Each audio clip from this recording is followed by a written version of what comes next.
અમદાવાદ સહિત રાજ્યભરમાં ભારે વરસાદની આગાહી છે અને ગઈકાલે પડેલા ધોધમાર વરસાદ અને રાત દરમિયાન જે છે વરસાદી વાતાવરણ અને વરસાદી માહોલના કારણે હજુ પણ અમદાવાદના અનેક વિસ્તારો જે છે તે પાણીમાં ગરકાવ છે અને હાલ ન્યૂઝ 18 ગુજરાતીની ટીમ જે છે તે ચાણક્યપુરી વિસ્તારમાં છે અને આપ જ્યાં જોઈ શકો છો કે ચાણક્યપુરીનો જે રોડ જે છે કે જે એસજી હાઈવે તરફ જાય છે અને તમામ જગ્યાએ પાણી જોવા મળી રહ્યું છે। તમામ રસ્તાઓ પર જે છે તે પાણી ભરાયેલા છે, ગોઠણ સુધી પાણી ભરાયેલા છે અને તેના કારણે લોકો જે છે તે મુશ્કેલીનો સામનો કરી રહ્યા છે।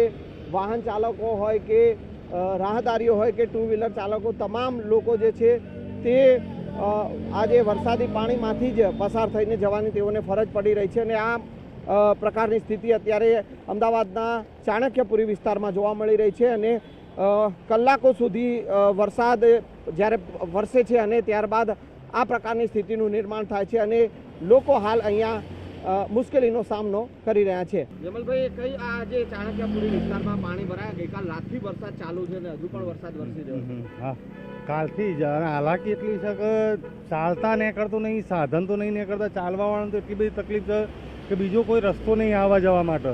અહીંથી અહીં રોડ ક્રોસ કરવો હોય તો બીજો કોઈ રસ્તો નહીં અને સાધનમાં પલાળી દી। કાલ કેળવનું પાણી હતું, આજ તો થોડું ઓછું થયું છે, વરસાદ ઓછો છે એટલે હેરાનગતિનો કોઈ પાર જ નહીં એમ। પાણીના નિકાલની કોઈ વ્યવસ્થા નથી? કોઈ વ્યવસ્થા આ તો ઘણા ટાઈમથી છે, કોઈ વ્યવસ્થા જ આની કરી નહીં આજ સુધી। કોર્પોરેશનમાં કોઈ ધ્યાન જ જોવા જ નહીં આવતા કે દૂધ લેવા જવું હોય તો હેરાન થઈએ।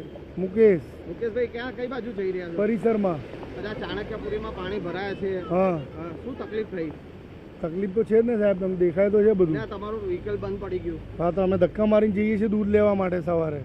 કોઈ પાણીના નિકાલની કોઈ વ્યવસ્થા નથી। વરસાદ ધીમો પડ્યો તોય પાણી નથી ઉતર્યા? ક્યાં ઉતર્યા છો? 2 કલાક 3 કલાક જે ભરાયેલું છે, આખી રાતનો વરસાદ છે। હેડવાનું બહુ પ્રોબ્લેમ પડે, આટલું બધું પાણી ભરાઈ જાય, અમે ચાલવું છે જેમ અમને રિક્ષા મળતી નહીં તો અમે નોકરી કેવી રીતે જઈએ? કઈ બાજુ જઈ રહ્યા છો? અમે સોલા સિવિલ નોકરી કરીએ, હાઈ સ્પીડિંગમાં, ત્યાંથી અમે નોકરી કરીએ। આટલું બધું પાણી હોય, અમને બહુ હેડવાની તકલીફ પડે। પાણી ઉતર્યું જ નહીં, ઉતરતું જ નહીં? ના, પાણી હા જવાર આટલું જ હોય, પાણી ક્યાંય જાતું નહીં।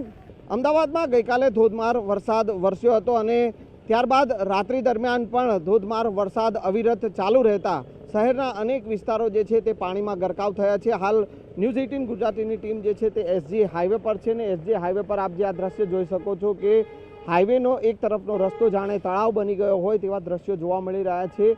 જે દ્રશ્ય જે છે ક્યાંક ને ક્યાંક વાહન ચાલકો જે છે એ અહીંયા મુશ્કેલીમાં હોય તેવા દ્રશ્યો પણ જોવા મળી રહ્યા છે। રાહદારીઓ હોય તેઓ પણ પાણીમાંથી જ પસાર થઈને તેઓને જવાની ફરજ પડી રહી છે। એટલે કહી શકાય કે જે પ્રકારે હવામાન વિભાગે આગાહી કરી છે, હજુ પણ અમદાવાદમાં 3 થી 4 દિવસ ધોધમાર વરસાદ જે છે તે વરસી શકે છે અને તે સ્થિતિને જોતા હાલ આ દ્રશ્યો જે છે એસજી હાઈવે પરના આ દ્રશ્યો છે, જે કારગિલ પેટ્રોલ પંપની પાસેના આ દ્રશ્યો છે કે જ્યાં પાણી ભરાય છે। એસજી હાઈવે પરનો એક રસ્તો જાણે તળાવ બની ગયો છે, એક તરફનો રસ્તો, અને તેના કારણે વાહન ચાલકો હાલ જે છે અહીંયા મુશ્કેલીમાં જોવા મળી રહ્યા છે।